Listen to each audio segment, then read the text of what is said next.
이번에는 탑시와 섭씨를 변경할 때 기능을 만들어 보도록 하겠습니다. 우선 바인드 이벤트에 클릭 이벤트를 한번 만들어 볼 텐데요. 토글 템퍼레처를 디스 이벤트 핸들러 인스턴스로 할당을 하고 토글 템퍼레처 기능을 한번 구현을 해 보도록 하겠습니다. 먼저 클릭된 엘리먼트를 상위 부모 요소 중 가까운 li를 검색을 해서 그 요소가 없으면 얼리 리턴을 하고 있다고 하면은 그 데이터셋의 타입을 검색을 합니다. 현재 li 태그를 보면 이렇게 데이터 타입이 각각 있는데요. 메트릭과 임페리얼로 각각 부여가 되어 있습니다. 해당 타입을 가져온 다음에 그 타입이 현재 스테이트먼트 유닛 전역 상태의 단위와 똑같다면 리턴을 해버립니다. 그러면 이제 계속 섭씨 버튼을 클릭할 때는 아무 일도 일어나지 않겠죠. 그렇지만 이제 만약 통과해서 다른 버튼을 클릭했다면 액티브 상태를 만들어야 하기 때문에 데이터셋 타입이 새로운 하시 버튼이다. 그러면 그 타입에 액티브를 부여를 하고 만약에 그 타입이 아니면 액티브가 펄스로 들어가게 되겠죠. 새로운 타입이 아니니까. 그래서 한 번에 이렇게 처리를 할 수 있습니다. 액티브 클래스를 삭제하고 붙이는 작업을 한 번에 이렇게 진행을 할 수도 있습니다. 다음으로 새로 바꿀 단위를 전역 객체에 있는 유닛에다가 할당을 하고 현재 스테이트 매니저에 get cached weather data 현재 캐싱된 데이터를 가져옵니다. 처음에 API를 호출했을 테니까 그 부분이 저장이 되어 있을 텐데 그 데이터를 그대로 사용을 합니다. 그랬을 때 불러온 데이터가 마지막 데이터로 있기 때문에 섭씨와 하시를 바꿀 때는 API를 재호출하지 않고 템퍼레처 클래스에 스태틱 메서드를 호출해서 캐시된 데이터를 기반으로 새로운 단위로 로컬에서 재계산해서 보여주도록 하겠습니다. 이 컨버트 템퍼레처를 보면 현재 웨더 데이터는 캐시된 데이터겠죠. 그 데이터에서 컨버터라는 것을 선언을 해서 현재 바꿀 단위가 메트릭이라면 현재 화씨 온도를 섭씨로 바꿔야겠죠. 그래서 해당 스태틱 메서드를 호출해서 현재 화씨 온도를 섭씨로 바꿉니다. 그리고 만약에 메트릭이 아니라 임페리얼이라면 섭씨로 화씨로 바꿔야겠죠. 그래서 이 컴포터를 활용해서 캐시된 데이터에 템프와 필라이크, 템프민, 템프맥스라고 해서 현재 온도, 그리고 체감 온도, 그리고 최저, 최고 기온 각각 포이치로 반복문을 돌면서 컨버터를 활용해서 그 키에다가 바뀐 공식을 적용해서 할당을 하는데 투픽스드 1을 부여해서 소수점 한 자리까지 부여를 합니다. 그리고 바람의 세기 같은 경우도 트릭 타입으로 변경을 한다면 mpH를 ms 단위로 바꿔야겠죠. 그리고 소수점 두 자리로 이렇게 표시를 하고 그 다음에 받아온 데이터가 다시 재할당이 되어서 이 캐시된 데이터가 다시 한번 컨버티드 데이터 변수에 담기게 되고 이 데이터를 디스플레이 웨더로 노출하면 되겠죠. 결과를 확인해보면 API를 최초에 호출을 해왔고 그 API를 이 버튼을 누를 때는 재호출하지 않습니다. 그냥 숫자를 재계산해서 다시 그려주기만 하는 겁니다. 이미 받아온 데이터를 재활용해서 불필요한 API 리소스를 호출하지 않을 수 있겠고요. 중간에 이 바인드를 사용해서 인스턴스를 디스로 바인딩을 했는데요. 바인드 같은 경우는 새로운 함수를 생성하며 이 함수의 디스는 바인드의 첫 번째 인자로 고정이 됩니다. 나머지 추가 인자는 바인딩된 함수의 인자로 전달이 됩니다. apply 함수 같은 경우는 즉시 호출하며 첫 번째 인자는 디스로 사용될 값이고 두 번째 인자는 함수에 전달될 인자들의 배열입니다. 앞에 예제에서 이벤트 핸들러가 호출될 때 디스는 기본적으로 이벤트가 발생한 요소를 가리키는데 바인드를 사용함으로써 디스를 이벤트 핸들러 객체로 고정할 수 있습니다. 그리고 중간중간 메서드 작성 시에 스태틱 메서드가 등장을 하는데요. 스태틱 메서드가 적절한지 판단하는 기준은 상태를 가지지 않는 util 함수를 주로 스태틱으로 사용을 할 수 있습니다. 확장할 필요가 없고 테스트의 용이성, 그리고 객체를 생성할 필요가 없는 경우에 용이하게 사용할 수 있겠습니다. 이번에는 날씨에 따라서 바탕화면이 지금 변경이 되고 있는데요. 한번 보시면 이렇게 부산 같은 경우는 비가 오기 때문에 백그라운드가 변경된 것을 확인할 수 있습니다. 백그라운드를 전환하는 기능은 처음에 업데이트 백그라운드를 사용해서 웨더 ID 기준으로 업데이트 백그라운드를 하는데요. 업데이트 백그라운드를 찾아가 보면 웨더 클래스를 먼저 가져옵니다. 웨더 클래스 같은 경우는 여기 웨더 레인지에 포함되는지를 먼저 구분을 하고요. API에서 이제 이 사이 값으로 오게 되면 그 값을 사용해서 썬더스톰, 드리즐 같은 이 비디오를 기본적으로 이렇게 최초에 정의되어 있는 mp4 파일을 사용해서 렌더링 해주도록 합니다. 그래서 웨더 클래스를 이 바디의 클래스 네임으로 넣으면서 비디오 백그라운드 인스턴스의 체인지 백그라운드 메서드를 사용해서 이 웨더 클래스가 넘어오겠죠. 그 웨더 클래스가 현재 비디오 데이터셋의 웨더 클래스와 같으면 똑같으니까 다시 비디오를 리렌더링 할 필요 없겠죠. 그래서 리턴을 하고 만약에 다른 클래스로 들어왔다면 get 비디오 소스를 호출합니다. 그래서 get 비디오 소스의 웨더 클래스를 가지고 맵 객체로 this 비디오 소스가 맵으로 초기화되어 있기 때문에 has, set, get 같은 맵 전용 기본용 메서드를 사용해서 비디오 소스에 만약에 웨더 클래스가 없다면 비디오 src 변수에 this.video src 웨더 클래스로 호출해서 해당 경로를 호출하는데 프리로드를 먼저 하겠죠. 비디오 데이터를 먼저 메타데이터를 읽고 메타데이터가 다 읽히게 되면 로드 메타데이터라는 이벤트를 실행하게 되는데요. 클린업 비디오 리스너라고 해서 비디오를 먼저 새롭게 초기화를 시키고 비디오 src에 이 src 정보를 담습니다. 그리고 비디오 소스에다가 다시 셋을 하겠죠. 그리고 리턴으로 비디오 src를 그대로 리턴을 해줍니다. 그러면 비디오 소스가 들어오게 되고 스위치 투 뉴 비디오를 사용해서 현재 클래스를 넘겨주어서 create 비디오 엘리먼트를 하나 만듭니다. 이렇게 작성해서 비디오 소스를 쭉 나열한 비디오 태그를 리턴을 해주고 이 뉴 비디오를 그대로 append child로 컨테이너, 비디오의 컨테이너에 삽입을 해주고 비디오를 삽입을 했다면 플레이를 시켜주는데 만약에 current 비디오 인스턴스에 현재 비디오가 있다면 리무브를 해주고 새로운 비디오를 삽입을 해줍니다. 그래서 이렇게 체인지 백그라운드를 만들어 볼 수 있겠고 지금 창원에서 부산으로 변경을 해보면 여기에 있는 각각의 정보들은 다시 가져오지만 mp4는 다시 안 불러오는 것을 볼 수 있어요. 만약에 부산을 부르고 대구를 부르면 mp4는 다시 불러오지 않죠. 서울을 부르면 mp4는 이미 가져왔기 때문에 다시 부르지 않고 수원, 제주 이런 식으로 클라우디는 이제 안 불러왔으니까 한번 불러오고 이런 식으로 캐싱 데이터를 기반으로 적용을 해볼 수 있겠습니다.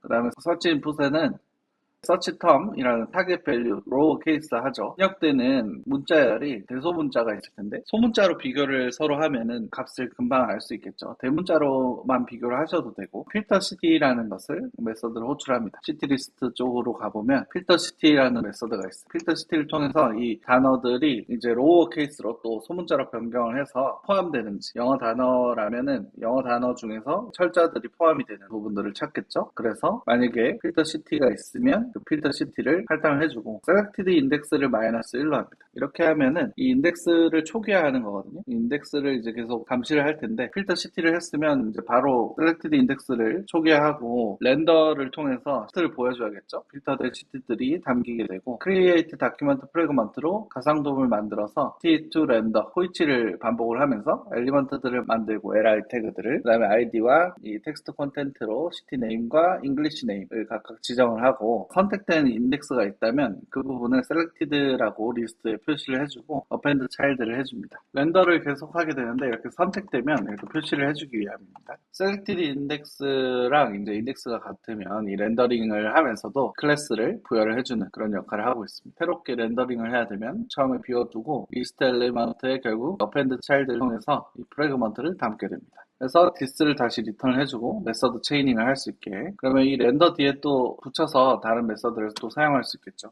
그리고 서치 인풋에 포커스가 됐을 때도 이제 핸들 서치 인풋이 발생을 하게 됩니다. 이렇게 되면은 필터 시티들이 나오진 않겠죠. 일단 포커스를 했다면 빈 값에서 이제 포커스를 했다면 그럼 시티 리스트만 쇼 해주는 거예요. 그럼 시티 리스트 쇼를 가보면 시티 리스트라는 요소를 찾을 수 있고 이 시티 리스트의 정보는 여기에 기본적으로 서울, 부산부터 이렇게 제주까지 리스트가 있는데 이 부분을 단순히 show 메서드를 통해서 스타일을 디스플레이 블락 해주고 is visible을 true로 해서 이제 보이는 상태를 관리를 할 수 있겠죠. return this를 통해서 마찬가지로 메서드 체이닝을 사용을 할 수 있겠죠. 포커스만 하더라도 이렇게 리스트가 노출되는 것을 알 수 있습니다. 그리고 만약에 바깥쪽 다큐먼트 애드 이벤트 리스너의 클릭을 핸들 아웃 클릭이라고 해서 지금 서치 인풋이 나온 상태에서 바깥쪽을 클릭하면은 시티 리스트를 다시 하이드 시켜주면 되겠죠. 다큐먼트를 클릭했는데 서치 인풋이나 시티 리스트가 담겨져 있는 타겟이 아니라면 닫아주면 되겠죠. 지금 바깥을 클릭하면 이렇게 닫혀요. 그래서 하이드 메서드가 실행되는 것을 알 수 있고 그리고 엘리먼트 서치 인풋을 키다운 하게 되면 핸들 키다운 메서드가 일어나는데 만약에 화살표 방향키를 누르게 되면 이 셀렉티드 인덱스를 관리를 하고 있잖아요. 그래서 1 증가시켜서 밑으로 매칭을 시키거나 아니면 업으로 해서 위로 매칭을 시키거나 할 수 있는데 업데이트 셀렉티드 인덱스를 찾아가 볼게요. 그러면 여기 지금 디렉션 방향이 나오죠. 그래서 위쪽으로 클릭을 하거나 위쪽으로 클릭을 하거나 만약에 보이지 않는 상태라면 보여주고 렌더링을 먼저 해야 될 것 같고 보이는 상태로 이제 들어왔다면 필터 랭스를 이제 일단 알아야겠죠. 그래서 그 랭스를 기반으로 랭스가 0이면 하나도 없다면 이제 화살표를 움직일 필요가 없겠죠. 그래서 따라서 랭스가 0이면 return this를 하고 새로운 인덱스를 받았어요. 디렉션이 이제 1이 증가하거나 마이너스 1이 될 텐데 selected index에서 이제 증가하거나 마이너스 1이 될 거예요. 그러면은 이 화살표에 따라서 위로 올리면 마이너스 1로 디렉션이 계속 올라갈 거고 밑으로 내리면 1씩 증가가 되겠죠. 그래서 랭스와 비교를 하는 거예요. 랭스만큼만 이제 돌아가게끔 해야겠죠. 그래서 계속 내리다 보면은 제주까지 오면 이제 끝이에요. 그러면 다음 내려가기를 누르면 이렇게 서울로 다시 돌아옵니다. 0으로 다시 돌아온 거죠. 0, 1, 2, 3, 4, 5, 6, 7, 8, 0 이런 식으로 움직이게 됩니다. 그러면 이렇게 움직이게 되었을 때 지금 클래스가 각각 붙는 것을 알 수 있죠. 그러는 동안에 이제 스크롤이 움직이게 되는데요. 그 스크롤이 움직이게 되는 것을 담당하는 쪽이 이제 이런 부분이에요. 보시면은 selected city, 현재 select된 city를 다시 찾아요. 이미 selected라는 클래스는 렌더링 할 때 부여를 하고 있었죠. 그래서 이 selected city를 보면은 scroll into view라는 메서드를 사용합니다. 이 scroll into view라는 메서드는 이 돔 요소가 스크롤 상에서 보이도록 할 수 있는 메서드라고 보시면 되겠습니다. 그래서 해당 인덱스에 따라서 스크롤이 자연스럽게 이동되는 것을 알 수 있습니다. 그리고 시티 셀렉트, 여러 시티 목록 중에서 시티를 선택을 했다면, 도시를 선택을 했다면 이 이벤트가 발생이 될 테고, 지금 현재 렌더할 때 보시면 이제 ID 속성을 이렇게 가지고 있기 때문에 해당 시티 아이디를 활용해서 웨더 인포를 가져올 수 있겠죠. 왜냐하면 웨더 인포를 호출하게 되면 결국 해당 캐시키에 대한 정보가 있다면 이 캐시키로 가져오고, 만약에 캐시 데이터가 없다면 새로 패치를 해오는데 이때 업데이트 웨더라는 메서드가 호출되면서 웨더 스테이트가 정보가 업데이트되고 디스플레이 웨더를 통해서 새로운 정보로 업데이트 되겠죠. 그래서 다시 핸들 시티 셀렉트로 가보면 웨더 인포를 호출하고 있습니다. 근데 아이디를 담아서 호출을 하고 있어요. 그러면은 아이디를 담아서 호출하게 되면 어떻게 되죠? 쿼리가 있는 상태가 되는 거죠. 그 쿼리가 있는 상태는 이 결국 캐시키로 들어와서 아이디가 있으니까 이 쿼리 아이디 to 스트링으로 빠집니다. 그래서 쿼리 값을 받을 수 있어요. 그리고 이 스테이트 매니저에서 캐시가 유효한지, 이 레스트 리퀘스트 시티가 맞는지